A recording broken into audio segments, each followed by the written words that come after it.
Welcome to Stormwatch by Grey Noise Intelligence. Each week, we bring you the latest news from Grey Noise and Census, take a look at a roundup of important and timely cybersecurity topics, toss out some expert opinions, and drop the occasional conspiracy theory.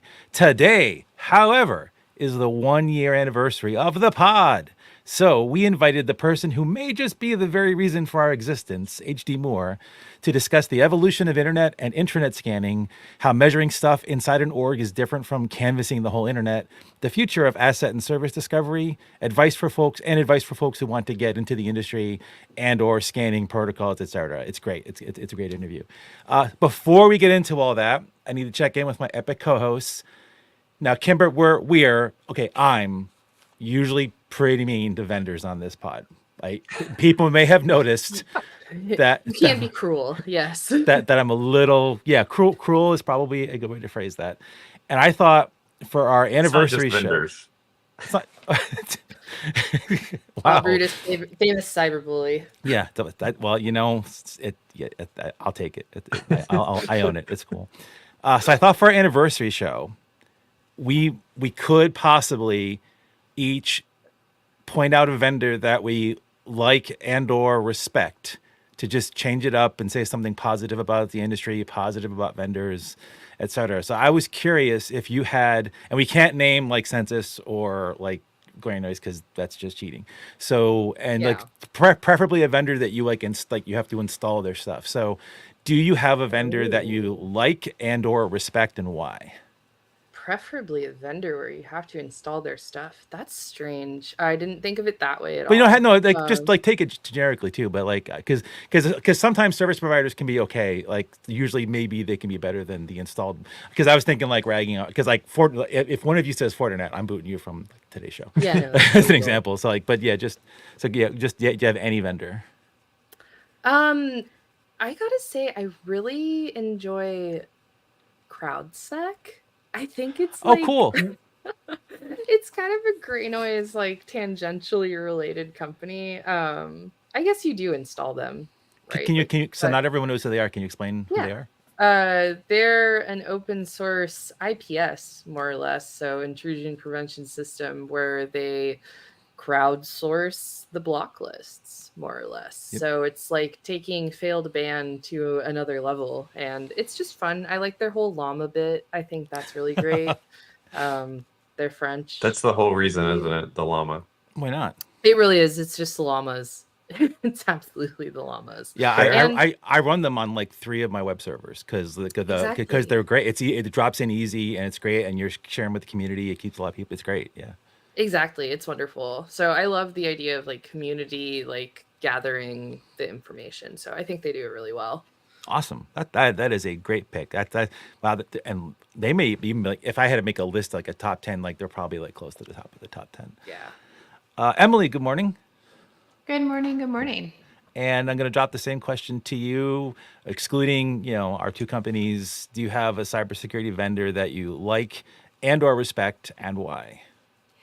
So I thought the bound on this was you have to install something, like they install an agent or something. Yeah. And that I couldn't think of anyone. So that's my answer for that. I can't think of anyone that I like deeply respect. I'm trying to think of over the last year, like who's had I guess it kind of is inadvertently. Sorry, we're turning this into a vendor like thumbs down.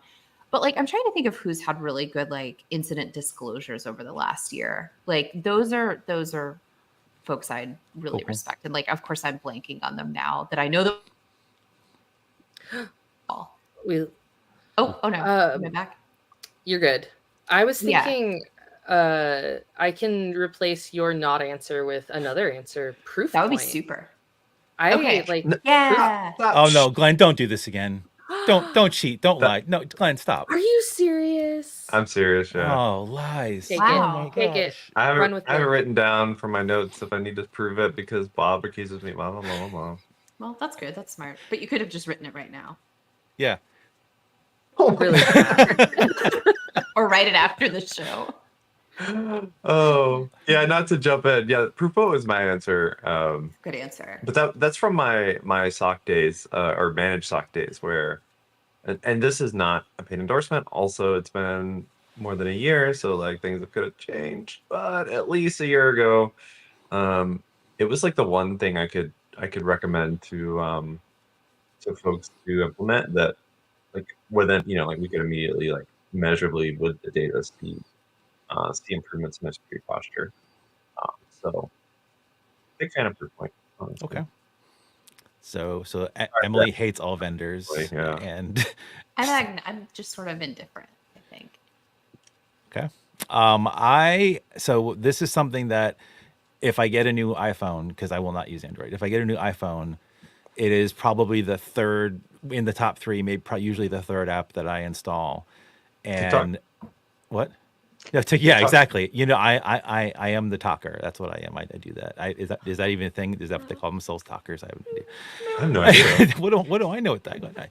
I'm rooting for let's ban them. Like I am rooting for the ban them side. So and I'm treating them as an autonomous unit, not part of their parent company for this, because I can't say that I like or respect their parent company. But Duo is probably one of the best security apps that I've ever used. Probably the best multi-factor authentication management use app that I've ever used as well too. And I just think that it's a really good thing, and they did a really good job. And I wish more cybersecurity companies did as good of a job as they did with that. I think that's fair. Yeah, I use Duo on my home stuff. Good stuff. Yeah.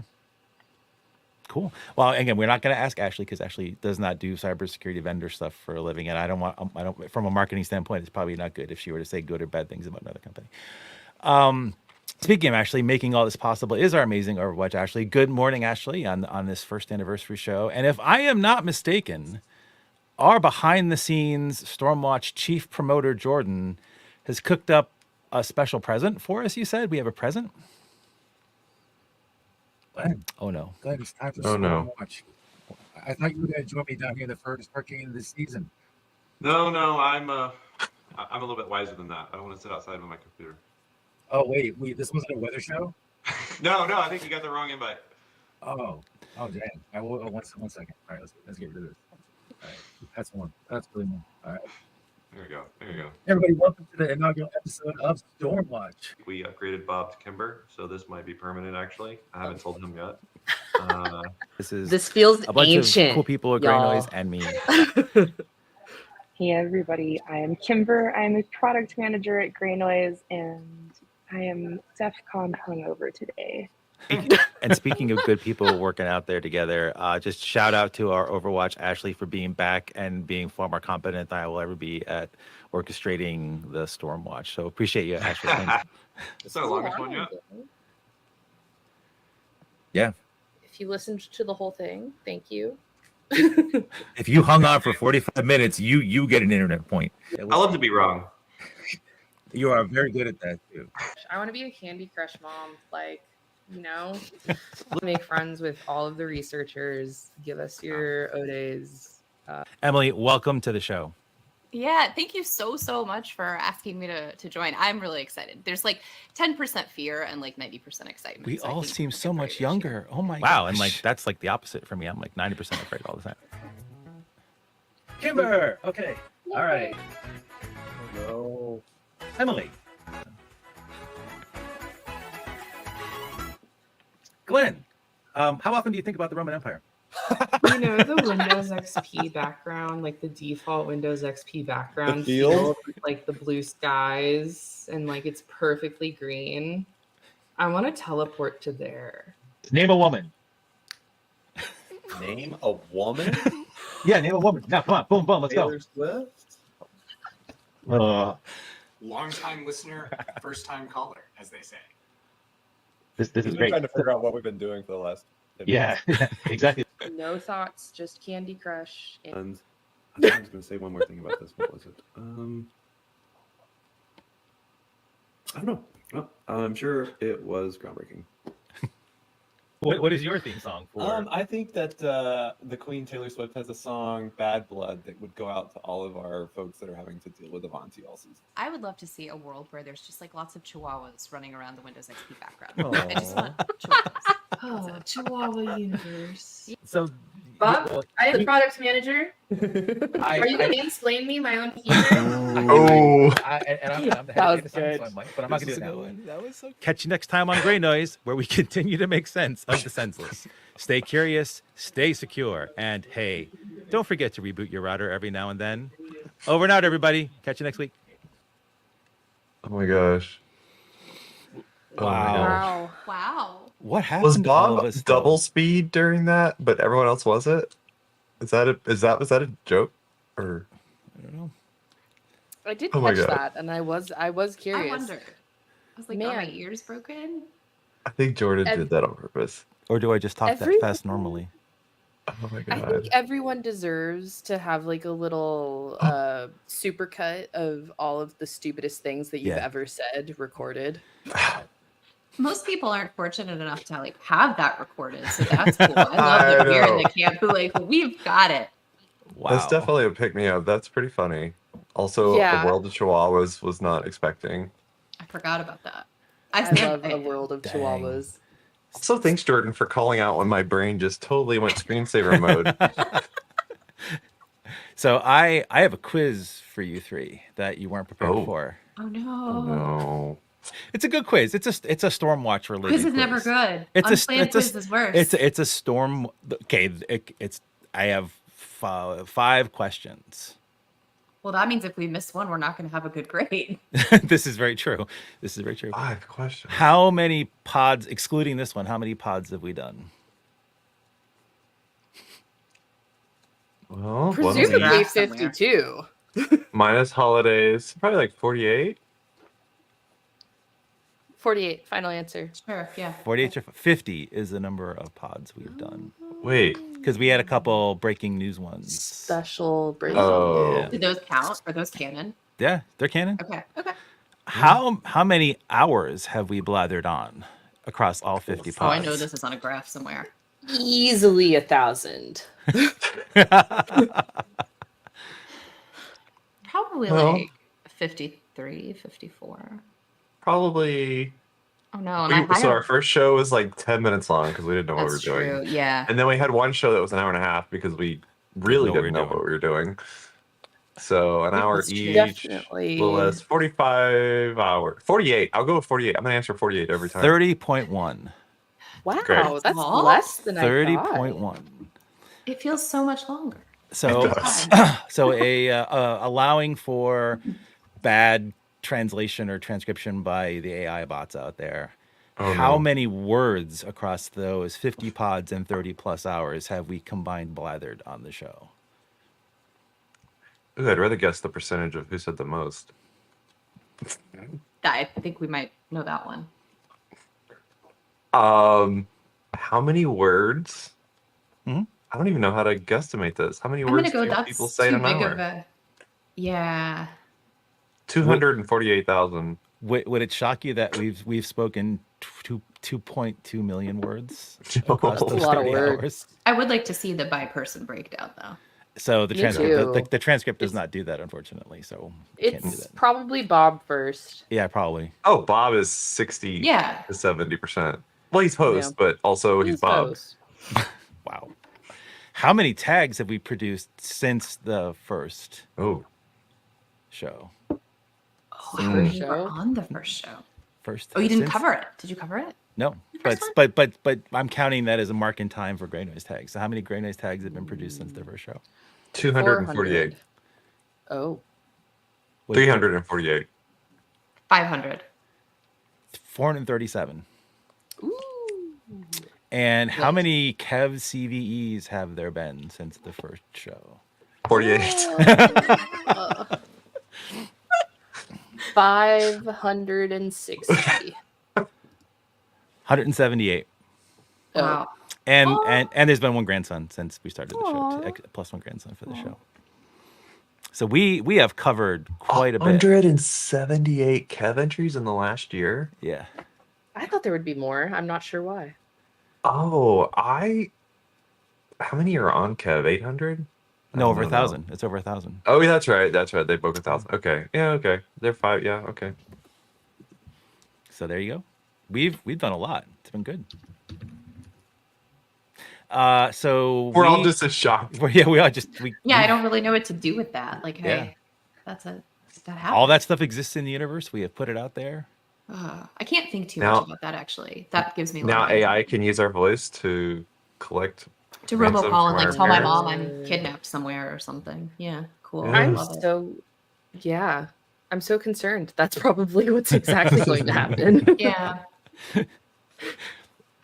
So I think at this point in time, we should probably get to the heart of the show. And we've invented time travel, which is cool. So I am now going to hand off the show to my younger self by a day, so that you all can experience the goodness that is HD Moore's discussion about internet scanning and all the other stuff that I mentioned from the beginning of this. The godfather of scanning.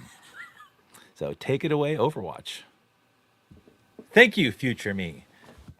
So as noted, we have HD Moore, the man, the myth, the legend, HD Moore. HD, first of all, thank you for making time. Yeah, I know how busy you are. As someone who is also in a startup, I know how busy you are. So thank you for making time to do this for us today. I appreciate it. Thanks, Bob. Great to be here. And before we start quizzing you about all the things related to internet scanning, which is why you're here, you are currently doing a different kind of scanning now, and I was hoping you could tell folks about what that is. Sure. About 5 years ago, I started a company named runZero, previously Rumble, to help folks find all the stuff they didn't know about. And so what I realized doing a lot of pen test work is that every time we went into a large company that could afford to pay a great security team, they were still missing things they didn't know. And so the way we were able to break in repeatedly for those organizations was find the thing that they'd forgotten about, whether it's a switch in a closet someplace, HVAC controller, you name it. So the question was, how do we quickly find all the stuff that people don't know about, that isn't in the vuln management, that isn't their EDR, that isn't otherwise somewhere in the map of the security team, and then bring it into their map and give them control over it. So we started off doing active scanning of helping folks kind of find stuff any possible way, anywhere. And we took a very different approach than other folks. And then we didn't use Nmap, we didn't use ZMap. Those are all great tools. But we felt like we had to build something from scratch to help us find as much as about each device that we could, but as quietly as possible with the least amount of traffic. So we built kind of a custom pipeline scan engine that's really designed to find out, to kind of incrementally fingerprint each device as it finds it. But it's also designed to identify unknown networks and unknown segments entirely as well. So it's not just going to tell you about here's your devices in the segment. It's going to say here's these other segments you don't know about, and here's how they cross connect through a lot of really low level trickery and protocol stuff. So short version, it's about 1,000 pen test squirrels on trench coat pretending to be asset inventory. And since then, we've rolled out passive discovery, a bunch of integrations, all your clouds and EDRs, things like that. And we do a little bit of everything as part of the chasm space. The one story that I do like to tell people, because before I joined Gray Noise, I used to say, and when I was on what is now X, was Twitter before, I'd always say there's two things that every org should have. One was Gray Noise, and one was at the time Rumble, but now runZero. And one reason for that, from the story, and I think you remember this, is I was one of the early folks that set up here, gracious enough to give me an account. And one of my, at the time, garbage cameras that I had here, at one point, it's just flipped open a telnet port. I have no idea why it did this or whatever, but it flipped it up there. You picked it up literally the day that it did. I don't know how quickly but it was right there.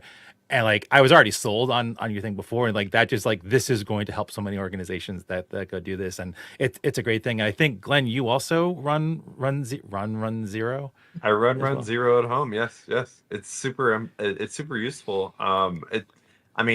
I'm on the community tier, and it's kind of doing its thing for me. So it's pretty nice for the amount of effort that it requires, right? At home, it's just an agent running on a box, and then I can go in and see what's changed. The historical view is really helpful.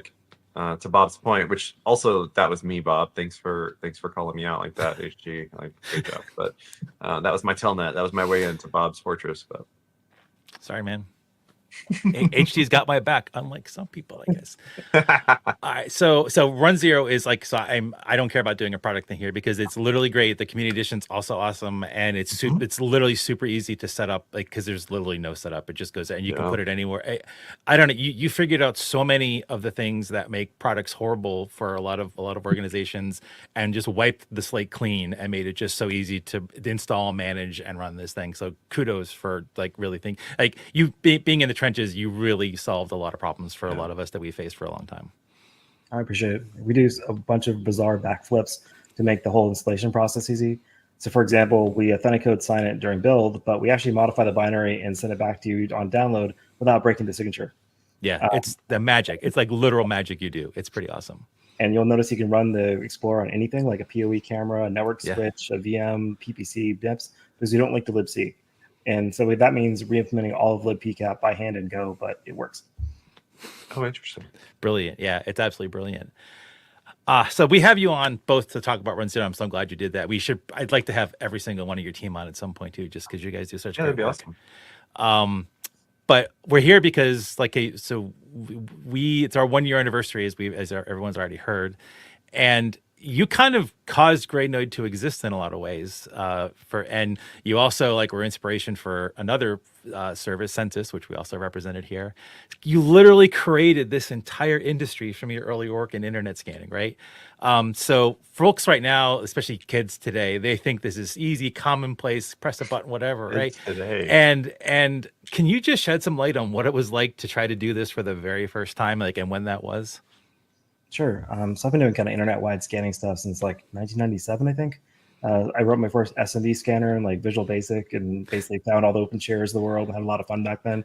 And ever since, prior to that, I was war dialing everything. So internet scanning, what we talk about, right? So kind of switch medium at one point. I've been doing it ever since. I will have to say that the person who deserves the most credit, though, is John Matherly with the Shodan project.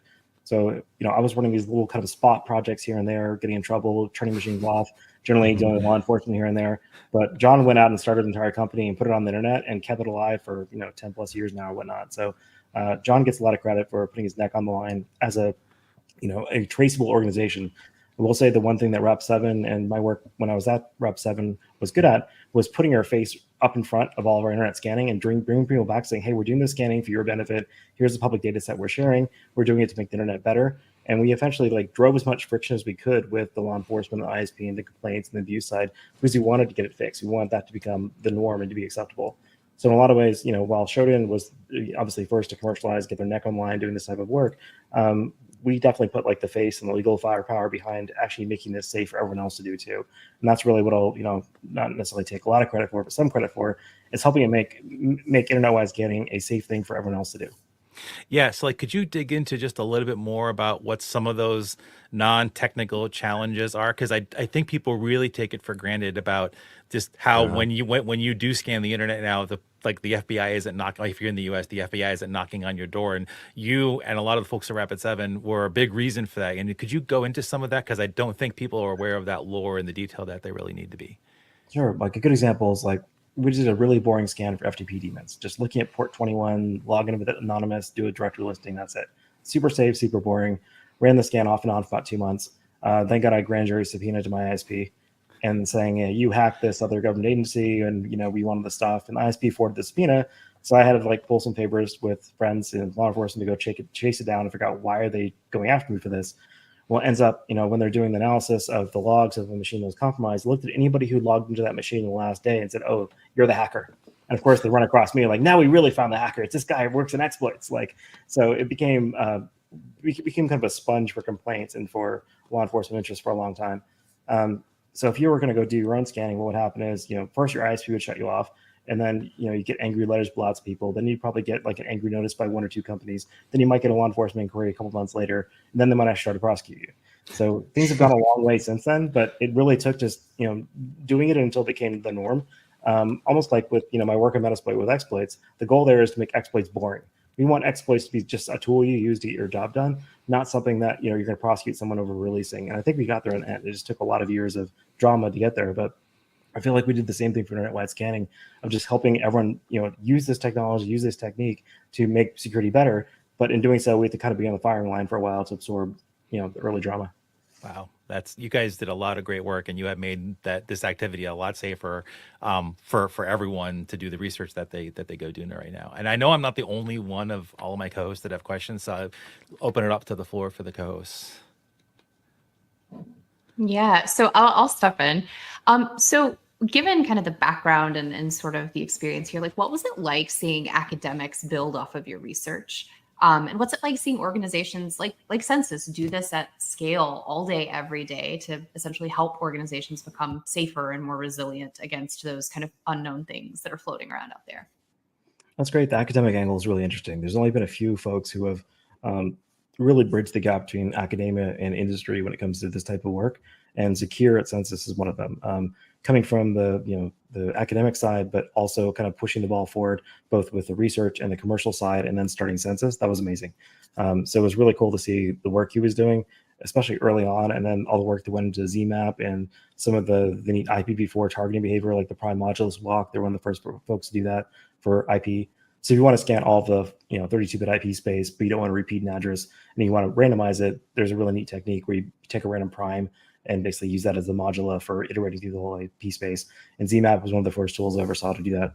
So it's kind of, I love the fact that academia used to be kind of its own little bucket of oddball, interesting stuff like side channel attacks through your television set, speaker noise and things like that. And Zakire's team, and then now the Census team has taken that and then turned that work into like real useful data for the industry to use. So, I'll go, Kimber, if that's cool. I'm just kind of going in order of my squares on the screen. So you founded runZero, like we talked like as Rumble, then runZero.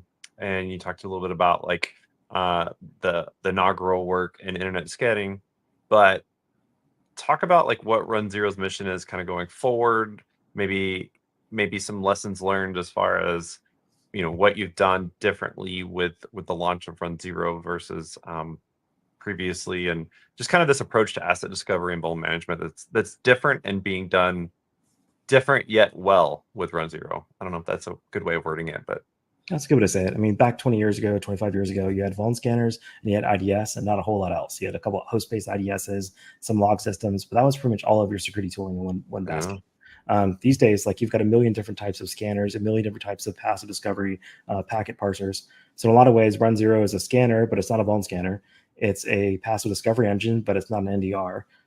It connects to all your integrations out there, but it's not like a SACE or otherwise like SaaS application control thing. So we're using kind of a little bit of everyone else's technology, if you will, to build really good asset inventory. So we're building out like the active discovery piece, which we're probably best known for. We had to build our own scanner because there's nothing else that did it the way we wanted to do it, because we had to make sure that if the very first packet you send indicates the device is fragile, well, obviously you can't send the next packet. So you have to have a very iterative approach of saying, well, the MAC address is X, therefore do Y. Or we did our discovery for the Lantronix CDP port. We know it's a Lantronix X port, which I'll fall over if you sneeze on it. So let's direct over here and avoid these two ports this way. And so building all that out, that was probably the hardest part, which is building an engine that was stateless, that was able to run really quickly. And what's also different is that we kind of stole some of the techniques from ZMAP's model of stateless internet-wide scanning, where we don't really care about doing like a batch of hosts at a time. We're not going to do like the first /24, the next one. Instead, what we do is take the entire IP space, randomize it, put those into randomized groups, and we try to load balance the traffic to be on the largest number of end segments as possible, going through the least number of similar paths. So the idea is that it's not just a matter of like, am I sending too many packets to a single asset? Well, I've got control to do overall pipe rate, kind of like ZMAP style. You can also do maximum IP rate for individual IP. So you can say I want to send 1 million packets per second, but never more than 1 per second to any individual device. And as long as you're scanning a big enough IP space, well, you can do it all really quickly. So that was kind of the trick, if you will, is that by focusing on the breadth, not the depth of the scan engine, we're able to do a huge amount of IPs very quickly with a very low impact individual subnets or individual assets. The challenge, though, of course, is that then all your middle devices do session tracking between you and those networks. They're now managing 1 million sessions per second. So we had to come up with an entire other bag of tricks to tear down the intermediate sessions while we're creating them. So effectively, you've probably seen like videos like Tracer Fire. We have a bunch of pews and a bright pew that follows up behind it. We'll do something very similar. Like we'll send a SYN packet, and then within the time frame that we expect to reply, we'll follow up right behind it with a reset to tear down the connection, not for the end device, but for all the devices between us and the end device. So we're able to basically scan through even like your cruddy VMware NATD. If you ever run Nmap accidentally from a NATD instance and all of a sudden your VM networking was host, like it doesn't do that with runZero because we magically tear down the sessions in NATD before it falls over. So it's a lot of that stuff we spent a lot of time on, just all the deep stuff in the weeds. With passive, we did a very similar approach of let's take what an NDR does, but only do the parts we care about, which is asset inventory. So instead of like Zeek style, where we tear out 15 different columns of a bunch of protocols and then post-analyze those, we actually do a lot of the summarization and normalization extraction live, basically, from the packet streams. And then we only send up the clean, no credentialed, normalized, unified packet logs back up. But effectively, we'll never take a secret off the machine and send it back up to processing ever. And that's, really key. We also can take a 10 gigabit stream coming into a Raspberry Pi, and we'll eat whatever we're able to. Like, we're not going to guarantee we'll see every packet. We don't have to, because we're not an NDR. We just have to tell you what's on the network. So a lot of what we do is kind of breaking the rules a little bit. Because we're not a vuln scanner, but we tell you lots of great things about your exposure. We don't have to find every single vulnerability. Instead of sending, hundreds of thousands of vulnerability checks to each asset, we can send about 500 packets and still tell you 99% of what you care about. We can tell you, is it running out of date software? Is it end of life? What OS? What distribution? So our goal is to send the smallest amount of traffic and consume the smallest amount of traffic possible to give you the most insight, and to do that in a way that's very different from an NDR or a vuln scanner. That said, like, customers like it because oftentimes if a brand new vulnerability comes out in something like MoveIt or another progress software bug, and you need to find out, do I have a MoveIt? Well, your vuln scanning software may not even know what that is. And it obviously doesn't have a check for it. The bug just came out. No one's going to have a check for it yet. All you care about that second is, do I have it and where is it? And so our idea is like, well, let's just make a database of all your stuff. And then if we happen to have already fingerprinted it, great, you search for MoveIt. If we don't know what a MoveIt is either, well, we can actually go create a signature really quickly, especially like a Google Dork or a Shodan query, to find it based on some other attribute we've already collected. And now we can say, based on the web page title, the fav icon, the TCP window size, plus the banner, or whatever have you, we can go find all those devices that second and help you get those offline before you get out. That last thing that you said is really key, because like often in times, like in that example, if you don't know about whether you have MoveIt, like the initial thing you're trying to figure out is what, or a large organization is, what is my response? Like, what is the weight of my response going to be? How much of a distraction is this going to be? And when you have no idea, like, so at least knowing that there's 500 possible servers versus 2 possible servers versus 0 really helps you be effective during that in-between time of waiting to find out, like, the vulnerability details, the impact to your network and all that. So like all of these things, I can definitely see where these things kind of add up to be really like a resource for the organizations to be able to at least make some forward movement, even if it's not like full remediation right away. And the challenge too is a lot of the massively exploited vulnerabilities we've seen in the last year, there's no patch available when everyone else is aware of them. Like, then like the Cisco iOS XE HTTP or XE HTTPD vulnerability, there wasn't a patch for 2 weeks. Like, we watched 50,000 machines get owned and then permanently backdoored on the internet in real time over 2 weeks before the patch was even available. The initial advisory said, here's IOCs to look for to find out whether you've already been compromised. And we're seeing similar stuff for other exploits. So there's nothing your vuln scanner can do at that point. All you need to know is it on my network? And if so, how do I get it off?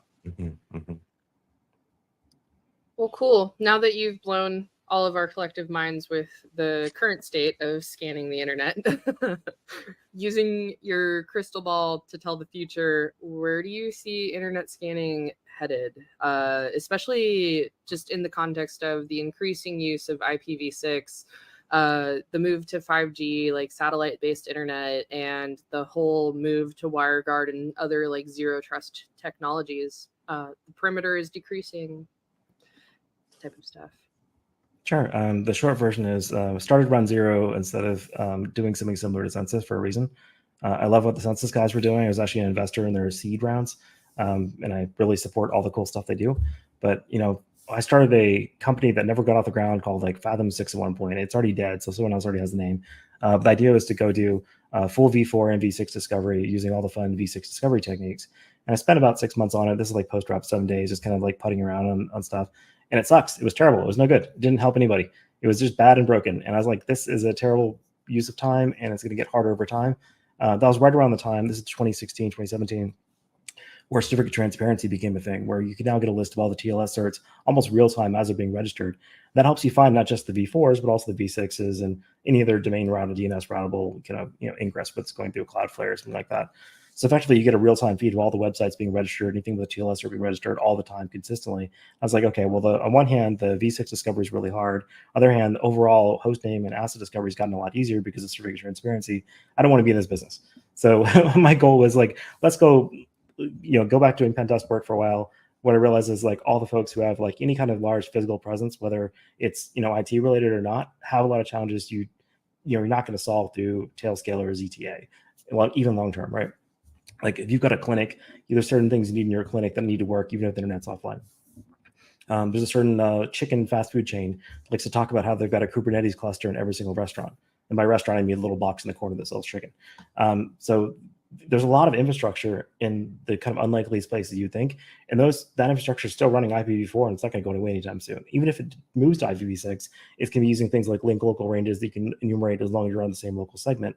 So in a lot of ways, the internet-wide scanning is great because it includes all v4, which is much more doable these days, especially with support by tools like Nmap and Masscan. But you also have v6, which is much more discoverable now due to certificate transparency. But then you have everything behind the firewall still, and the stuff behind the firewalls, like you still need active scanning, you need tooling, you need discovery to go find all that stuff. And that's where we're kind of putting our efforts at runZero. Is we do the outside in, we also do the inside out and everything in between. So I'd say like internet scanning is going to become much more focused on virtual host, much more focused on host name tracking as opposed to v4 versus v6. V4 at this point is already relatively small, just one big aquarium full of hackers. So you guys are watching that aquarium all day long, right? You're seeing all the cool stuff the hackers are doing, and we're sending lots of random probes out into that aquarium. You guys are seeing them come by. So it's kind of a small world right now on the v4 internet, to be honest, in terms of like where our resources are versus what the network looks like. So a lot of the unknowns, if you will be, like you said, around things like zero trust, satellite, carrier networks, overlay networks, WireGuard, et cetera. But even if you have Tailscale installed, right, it's still an IP network. It's still an IPv4 network. You can actually run runZero over your WireGuard network just fine, or your Tailscale network, and do discovery on it. So that's actually a fun thing to do. Like once, let's say your entire org goes on to something like Tailscale, where it's all mesh networked and v4 VPNs. Well, then you just run runZero over that. Like it doesn't really change much. It changes where your packets are.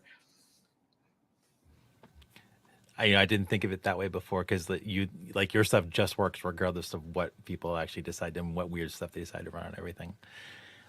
So I will fully admit to listeners that I might not listen to a lot of security content outside of Stormwatch. One of the things that I do actually do, it's always async. I think I joined one live because I just don't have the time to do that, and I listen to it on walks.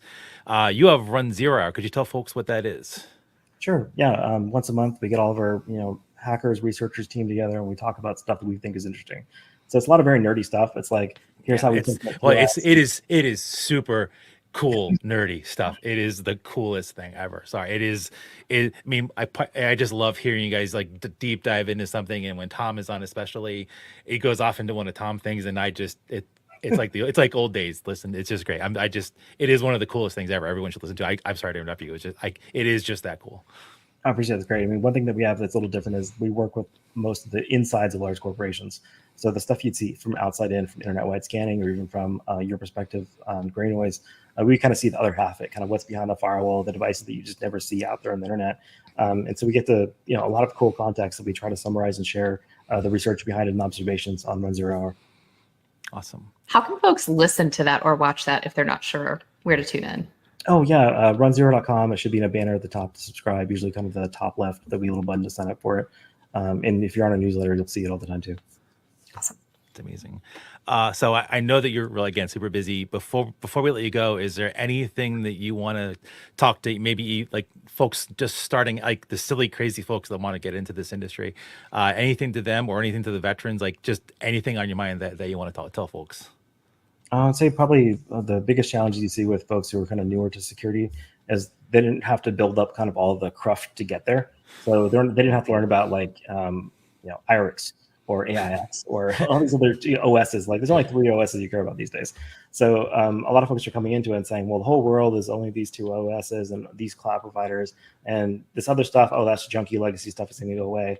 So I just say keep your eyes open to the legacy stuff. If you find a weird oddball legacy thing, let's say you want to begin an expert on BACnet and HVAC controls, you can make an entire career out of being the best BACnet person in the world and do just fine the rest of your life. So keep an eye out for areas where you can specialize, because the world is so big these days, so complicated, that there are less people out there who can go really deep in one area than there used to be, it feels like. Awesome. Well, again, thank you so much for taking the time today. Really appreciate it. Hopefully we'll get you and your folks back on as well, too. Maybe do some projects together. That'd be kind of cool in the future. We're excited. We have Slack. Yes, we actually finally connected in Slack, so we have the power now. So with that, I thank my co-host for taking time for this, too. And I'm going to toss it back to my future self now.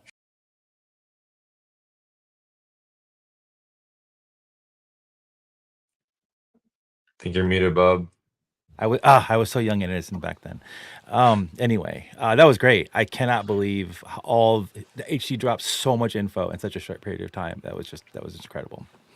Yeah, that was awesome. Yeah, that's cool. I mean, we had to work with schedules. That's why it was pre-recorded, but that worked out just fine, I think. And again, because of our amazing Overwatch, it worked out as well as it did. So thank you, Ashley, for doing that perfectly. So we're almost done. We're not going to do any real news on the show today, but I'm curious what you all think the future of Stormwatch is, and and I usually let you all go first, but can I go first for this one? If you have to, please do. Okay, because I think, and of course I have PowerPoints, right? I think the future of Stormwatch is mobile. We're going mobile. We're taking it on the road. We're going out there. We got all the things to the transmitting. All the stuff we're going to do this. Ashley, we're going to need a bigger marketing budget. I really like how many antennas there are. That's great. Yeah. That's beautiful. Yeah, there's a lot going on here. Yes. I'm a fan. Subscribe. Let's go. Okay. Cool. Liking, subscribing. Yes. Anybody else have something that directions they think Stormwatch should go in this year? I think there's just going to be a lot of, hot takes, a lot of conspiracy. So continuing. Yeah. I hope that we get to do a show all in the same room. That'd be cool. That would be awesome. Yeah, that would be really cool. I mean, that we'd probably have to go to Bob's house to do it because he won't leave his fortress of solitude. But I try not to leave this actual room ever these days. So yeah. That's fair. I go to Maine. It's understandable. Yeah. A good number of Greynoids are actually moving up to this region too. So, what are you doing? Why? What's happening? We're amassing a squadron up here. This show has lost its rails today. So first of all, thank you again, Ashley, for all the work that you do to get this stuff set up, coordinated, organized, and run. You do an amazing job, and as we've said, we cannot do this without you. You're awesome. Yes, Jordan, your support's been awesome. That clips just chef's kiss, perfect. The clips you just did for that. The Bluey dancing made it for me. I almost lost it with the Bluey dancing. That was just perfect for that. And for each one of you, I want to thank each one of you for all the contributions that you make and all the time we get to spend before the show, jamming about the show, decompressing, therapy sessions, the whole thing. Folks don't really realize how much I think effort gets put into this by everybody involved, and these folks here are just awesome. And it's one of the highlights of my week that I get to do this with y'all. Yeah, I agree. It is a lot of work. It's more work than it appears, but also that keeps us on top of our game, and also makes us prioritize based on the landscape. So hey, I think it's win-win. It's been real. I think we have one more topic though, Bob. Yeah. What's the topic? Do you remember? No, I don't remember. Brain dead, about favorite. Oh well, first off, I think Overwatch has a comment for future Stormwatch. Oh, Patrick's going to be on soon. That's right. Cool. Wait a minute. I think Patrick's on today. I'm not on. I'll bet that was on purpose, Patrick. Thanks, Patrick. It was on purpose. Yeah. Yeah. So if Bob's the reason that you don't watch the whole show, then you'll love June 12th or whatever the second Tuesday in June is. 11th. June 11th. Tune in. And what was the other question that I had that we were supposed to do that I completely forgot? Oh, I thought we're favorite, if you had a favorite moment or something. Oh yeah, well I mean I thought Jordan kind of captured, but yeah, is there one Jordan's, is not there ours. Oh well, maybe Jordan's wow, that got kind of spicy. Okay. Wow. All right. Jeez. Okay. Well, I trust Jordan. I trust Jordan's judgment. I guess some people don't. But okay, do you have a special moment that you appreciate, Glenn, more than any others? I do, but now that I say it out loud, I don't know. Maybe Jordan will decide to post it, but behind the scenes for internal Greynoids, we did a little funny video that was like the Spotify Wrapped kind of theme, and so we got on and did a little, you've listened to your favorite podcast this year was Stormwatch, blah blah blah, and the video was, it was fine, it was funny, whatever. But what was funny is how hard it was for me to get through that, because for some reason, like, we had our little script and we went through it, and then I just, again, screensaver mode, and I just watched everyone else do their part, and then when it was my turn, I just zoned out. It took like and 17 takes. It took 17 takes for that. So funny. But it was the best laugh. Like, I still think about that moment when I need a good laugh. Like, that was just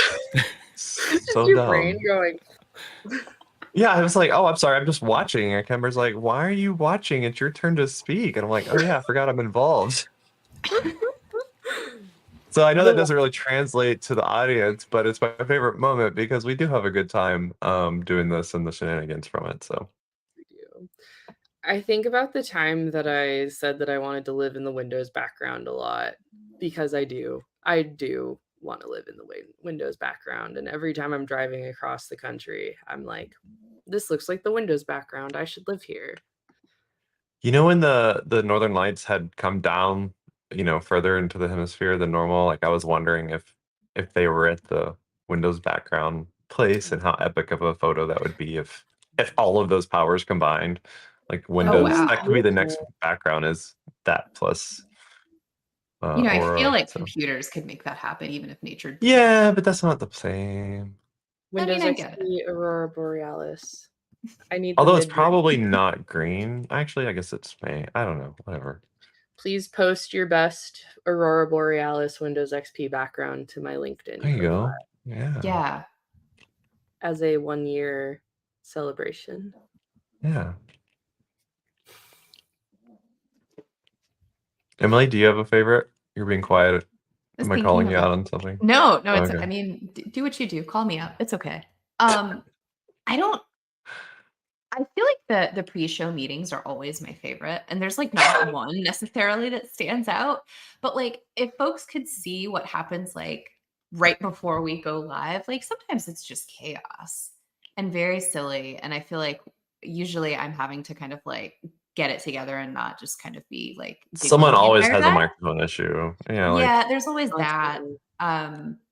But I feel like that, I don't know. And just get to be on here every week, honestly. Like, it's been such a joy, and it sounds really cheesy, but like, this is the highlight of my week. Like, it's so fun to hop on and like chat with you all about these things. And like, I feel like the different backgrounds that we each have brings such interesting perspective. Now I'm kind of like, maybe, but like, it brings interesting perspective. I think it's interesting. No, for sure. I learn stuff from all of you, like, every time we chat. So like, I think that's really cool. Yeah, it wasn't an accident that Bob kind of,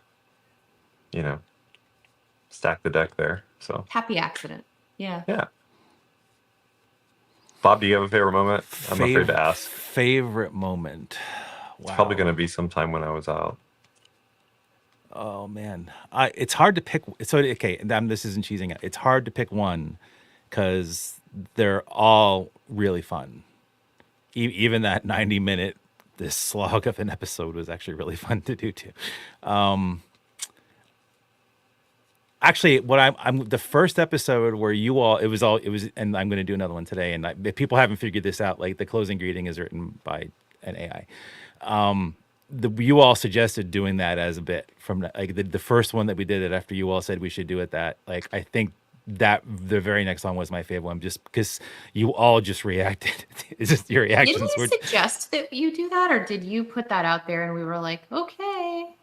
How did that really unfold that way? Yeah, so like so we meet like in one of the not too distant long shows. We tried to figure out how to do the ending, and like we decided not to do a second question because I was burning through my question list for doing that, and we said we weren't going to do that. And I was like, well, I got to come up with a closing thing, and like Glenn had some interesting ideas for saying, and which I summarily dismissed, like I usually do most of Glenn's ideas, and but then I said, hey, let's just have the thing write it. And then you all suggested, like, just let's do that from now on without like overemphasizing it. And the first one of those, you all just your reactions were just glorious. They were just beautiful. And I think we suggested it before we like really knew what we were getting ourselves into, because every one of them is like, it's like cybersecurity word salad. It's just Oh, today's is pretty good too. I'm excited. Okay. Ugh. We need a cut of just those for next year, a year from now. I think the endings. I think we'll be able to do that. Ashley, do you have like this is like we didn't tell Ashley we were gonna do this. Ashley, do you have a fave? Not a single. Okay, Overwatch is ready for the answer. This is how amazing the Overwatch is, but definitely important moments was having both Kimber and Emily. Yeah, absolutely. Yeah, they more than make up for Glenn and me. Yeah, 100%. Incredibly important, as it turns out. Yeah, terrible. Balance all of the unhinged with other unhinged. Yeah, it's just like a pendulum. Yeah. Cool. All right. Well, we are getting sappy. I'm gonna start crying if we keep going any longer. So I am gonna thank you all for carving time out yesterday and today for this. Twice yesterday for this. Thank you again to Jordan and for our amazing Overwatch. Thank you for all the listeners, especially the ones that jump on the live parts and contribute to the show and heckle us. It's great. We love it when you do that. And I want to just thank all the other listeners and viewers for tuning into another episode of Stormwatch. Your curiosity and engagement fuel our mission to dissect the complex world of cybersecurity and internet noise. Remember, in the digital realm, knowledge is your best defense. Stay vigilant, stay informed, and let's continue to navigate the stormy seas of cyberspace together. Until next time, keep your data secure and your minds open. This is Kimber, Emily, Glenn, and Bob signing off from Stormwatch by Gray Noise Intelligence and Census. Stay safe out there. Bye. Bye.